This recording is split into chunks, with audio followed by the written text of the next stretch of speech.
Hello नमस्कार मैत्रिणी, मी सुप्रिया. माझ्या आजच्या एका नवीन व्हिडिओमध्ये तुमचं सर्वांचं स्वागत करते.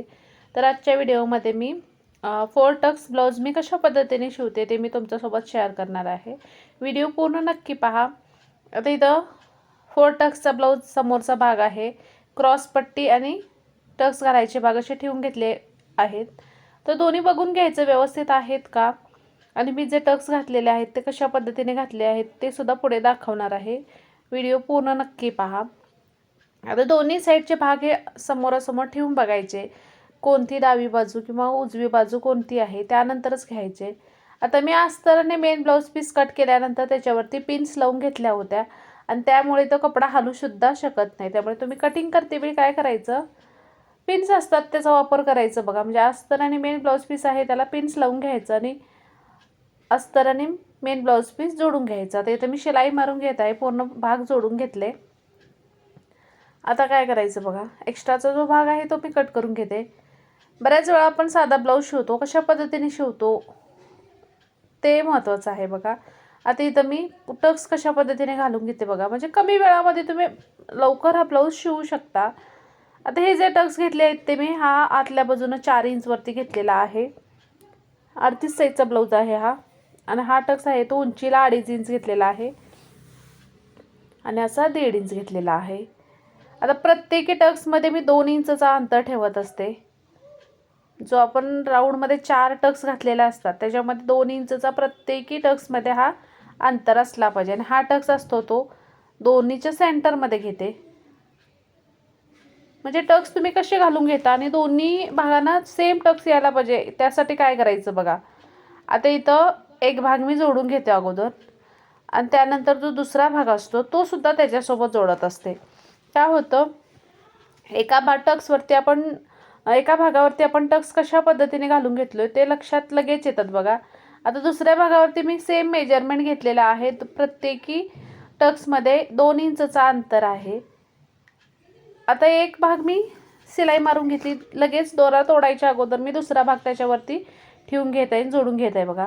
म्हणजे काय होतं, एका भागाला जर 1.5 इंच आपण टक्स घालून घेतलेला आहे तर दुसरा भागसुद्धा लगेच घेतल्यानंतर तो लक्षात येतं. दोन्ही भाग सेम तयार होतात, अजिबात कमी जास्त होत नाही. अशा पद्धतीने जर तुम्ही टक्स जोडत असाल तर एक भाग अगोदर म्हणजे पूर्ण टक्स घालून घेतले, साईडला ठेवले, दुसरा भाग घेतला, मारून घेतला, त्यानंतर चेक करून घ्यायचं की कमी जास्त झाले आहेत का. तर बऱ्याच वेळा कमी जास्त होतात, तर ही पद्धत वापरायची. एक टक्स घातल्यानंतर दुसऱ्या भागाचा तोच टक्स घालून घ्यायचा. आता मी याच पद्धतीने पूर्ण हे टक्स घालून घेतले, बघू शकता येतं. आणि जो मी टक्स घालत आहे ते जास्त मोठे घेत नाहीत, कारण आपल्या चेस्ट किती आहे त्याच्यावरून अवलंबून असतं बघा किती टक्स घ्यायचे ते. आता मी जास्त मोठे टक्स घेत नाही, छोटे छोटे टक्स घेत आहे. प्रत्येकी टक्समध्ये 2 इंचचा अंतर मात्र मी ठेवलेला आहे. आणि दोरा तोडायच्या अगोदर सुद्धा हे टक्स तुम्ही मारून घेऊ शकता. परत तोच कपडा उचलायचा, दोरा तोडायचा, दोरा परत तुटल्यानंतर तो वरती जातो, दोरा म्हणजे खूप टाईम जातो याच्यामध्ये. तर या पद्धतीने एकदा तुम्ही नक्की समोरचा भाग जोडून बघा. तर मैत्रिणींनो, तुम्ही जर 4 टक्सचा ब्लाऊज शिवत असताना बऱ्याच वेळा काय होतं माहीत आहे, इथं टक्स घातल्यानंतर एक भाग आहे तो मोठा होतो किंवा एक भाग आहे तो छोटासा होतो आणि फिटिंगमध्ये मग प्रॉब्लेम येतो. त्यासाठी काय करायचं, या पद्धतीने जर टक्स तुम्ही जोडून घेतल्यानंतर दोन्ही भाग हे व्यवस्थित एकसारखेच येणार बघा, कमी जास्त अजिबात येणार नाही. आता इथं कपडा जो आहे तो साडीचा म्हणजे ब्लाऊजचा थोडासा हार्ड आहे, त्यामुळे हा घट्ट कपडा असल्यामुळे मी डबल शिलाई घालून घेतलेली आहे प्रत्येक टक्सला. आता हे टक्स झालेले आहेत तयार. एकदा चेक करून घ्यायचं की दोन्ही टक्स आहेत ते घातलेले व्यवस्थित आहेत का घातलेले, म्हणजे दोन्ही भाग व्यवस्थित तयार झाले पाहिजे. बघू शकता तुम्ही व्यवस्थित आहेत, हे महत्त्वाचं आहे बघा. दोन्ही भाग व्यवस्थित यायला पाहिजे, चेक करून घ्यायचं. बटन्सचा वगैरे किंवा क्रॉस पट्टी आपण जोडणार आहे त्यासाठी दोन्ही भाग व्यवस्थित आहेत का, फिटिंगच्या साईडच्या भागसुद्धा उंचीला व्यवस्थित आहेत का, कमी जास्त व्हायला नको त्यासाठी. मग इथं फिटिंगच्या बाजूला जर कमी जास्त होत असेल तर फिटिंगमध्ये पूर्ण हा वेगळा येतो त्यासाठी. आता क्रॉस पट्टी पूर्णपणे आतून कशी जोडून घ्यायची बघा. आता इथं क्रॉस पट्टी अस्तरचा भाग आणि मेन ब्लाऊज पीस ही व्यवस्थित कट करून घ्यायची, दोन्ही एकसारखीच घ्यायची, कमी जास्त अजिबात घ्यायची नाही. आता घेते वेळी काय करायचं, असं ठेवून घ्यायचं आणि मेन ब्लाऊज पीसच्या भागाकडे आणि अस्तरचा भाग अस्तरच्या भागाकडे दोन्ही साईडला 2 आणि जो टक्स घालून घेतलेला भाग आहे तो त्याच्या दोन्हीच्या सेंटरमध्ये घ्यायचं आणि शिलाई मारून घ्यायचं. ते शिलाई मारता यावेळी काय करायचं, एक लक्षात ठेवायचं की जो आपण टक्स घातलेला असतो मोठा टक्स 2.5 इंचचा खालचा, तो त्या शिलाईमध्ये यायला नको, थोडासा साईडला करूनच तो शिलाई मारून घ्यायची. आता इथं पूर्णपणे आतमध्ये शिलाई जाते, त्यासाठी मग मी डबल शिलाई घालून घेते, कारण पूर्णपणे आतमध्ये शिलाई घेतल्यानंतर एकदा परत शिलाई मारायला येत नाही, त्यासाठी. आता हा वरचा भाग असा फोल्ड करून घ्यायचा, आतमध्ये पूर्ण दुमडून घ्यायचा आणि दुसऱ्या साईडला हा शिलाई मारून घ्यायची. अशामुळे काय होतं, दोन्ही भाग व्यवस्थित शिलाई मारल्यामुळे पूर्ण आतमध्ये शिलाई जाते आणि बाहेरच्या बाजूला अजिबात दिसून येत नाही. ब्लाऊजला आतल्या बाजूनसुद्धा खूप छान फिनिशिंग येते. आता मी सेम याच पद्धतीने दोन्ही क्रॉस पट्टी जॉईन करून घेतलेले आहेत, ते असे भाग परतून घ्यायचे बघा. म्हणजे अशामुळे काय होतं आहे, क्रॉस पट्टीचा जो भाग आहे शिलाई, 2 शिलाई असतात वरच्या साईडला आणि खालच्या साईडला, दोन्हीही आतमध्ये जातात आणि एक्स्ट्रा जो लांबीला आहे ती कट करून घ्यायचं.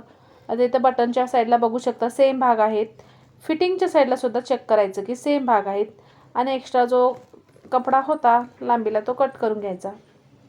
दोन्ही भाग तयार झाल्यानंतर आता काच बटन पट्टी, क्रॉस पट्टी जोडून झाल्यानंतर काच बटन पट्टीसुद्धा जोडून घ्यायची. आता जोडते वेळी एक पट्टी आहे ती 1.5 इंच, दुसरी पट्टी आहे ती 3 इंचची घ्यायची असते. आता मी जे उजव्या साईडला आहे ती हुक पट्टी लावणार आहे आणि बटनची पट्टी आहे ती डाव्या साईडला जोडणार आहे. म्हणजे ब्लाऊज तुम्ही शिवते वेळी कसा ब्लाऊज आहे ते बघून घ्यायचं, त्या ब्लाऊजला कशा आहेत, कारण बरेच वेळी उजव्या साईडला बटन्स असतात किंवा हुकसुद्धा उजव्या साईडला असतात. त्या म्हणजे ब्लाऊज त्याने कसं वेअर करतात त्याच्यावरती अवलंबून असतं. ज्यांच्या जुन्या ब्लाऊजला कसं आहे ते बघूनच करायचं. आता यांचं होतं ते डाव्या साईडला हुक्स होते, म्हणजे काजे होते, दुसऱ्या साईडला मी बटन्स लावले होते. तर ही 1.5 इंचाची आहे ती हुक्सची पट्टी आहे, ती वरच्या साईडला ठेवून घ्यायची आणि इथं बघू शकता जोडते वेळी मी अस्तरचा फक्त कपडा घेतलेला आहे आणि एक शिलाई मारून घेतली. त्याच्यानंतर परतून आतल्या बाजूला तो भाग ठेवून त्याच्यावरती टॉप शिलाई मारून घेतली आणि मग आतमध्ये फोल्ड करून हा भाग एक शिलाई मारून घ्यायची. म्हणजे ही झाली हुक पट्टी. जर हुक लावत असाल तर हुक पट्टी, नाही तर तुम्ही बटन्स लावत असाल तर काच पट्टी म्हणू शकता तुम्ही काजे करायला. आतमध्ये पूर्णपणे फोल्ड करायची ती भाग, जो अस्तरचा भाग, आणि शिलाई मारून घ्यायची. ही आतल्या बाजूला जोडायची असते ती 1.5 इंचची आणि दुसऱ्या साईडला आपण जोडतो ती 3 इंचची घ्यायची. आता इथं कपडा ब्लाऊजचा थोडासा हार्ड असल्यामुळे घट्टपणा येत आहे, त्यामुळे मी इथं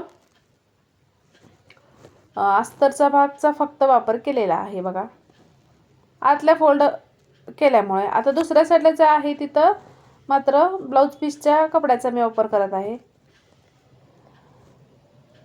आता ही आहे ती 3 इंचची पट्टी घेतलेली आहे आणि ही ब्लाऊजच्या आतल्या बाजूने जोडून घ्यायची आणि वरच्या साईडला परतून घ्यायची असते ही बटन पट्टी. आता इथे मी खालच्या साईडला काय केलं, डबल फोल्ड कपडा घेतला, आतल्या बाजूला शिलाई मारून घेतली आणि परतून घेतली. तो म्हणजे फिनिशिंग येते, परत असं परतायला लागत नाही. त्यासाठी परत एकदा दाखवते बघा तुम्हाला कशा पद्धतीने करून घेतलं मी. हा असं शिलाई मारून घेतली, त्यानंतर असा भाग परतून घेतला, म्हणजे खालच्या साईडला पूर्णपणे फिनिशिंग येते. ब्लाऊज च्या आतल्या बाजूला लावून घ्यायचं, म्हणजे आपण समोरचा भाग तयार केलेला आहे त्याच्या आतल्या बाजूला हा भाग ठेवून घ्यायचा आणि शिलाई मारून घ्यायची. जी मगाची आपण जोडली ती वरच्या साईडला जोडून आतल्या साईडला फोल्ड केली होती, मात्र ही खालून जोडून घ्यायची आणि वरच्या साईडला फोल्ड करून घ्यायची. हा कपडा खूप हार्ड असल्याने मला शिवतेवेळी थोडासा प्रॉब्लेम येत होता, कारण फिनिशिंगसुद्धा महत्त्वाची आहे, त्यासाठी थोडासा वेळ लागतो बघा असं करायला. तर मी या पद्धतीने 4 टक्सचा ब्लाऊज शिवते, म्हणजे समोरचा भाग तर अशा पद्धतीने मी तयार करत असते. जो दोन्ही टक्स आहेत ते व्यवस्थित आलेत का चेक करूनच क्रॉस पट्टी वगैरे जोडत असते. व्हिडिओ आवडल्यास लाईक शेअर करायला विसरू नका आणि माझ्या चॅनलला तुम्ही सबस्क्राईब केला नसेल तर प्लीज सबस्क्राईबसुद्धा करा.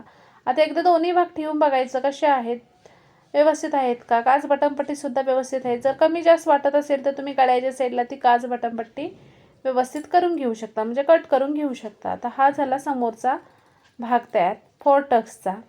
व्हिडिओ आवडल्यास एकदा नक्की कमेंट करा. भेटूया पुढच्या व्हिडिओमध्ये. तोपर्यंत धन्यवाद.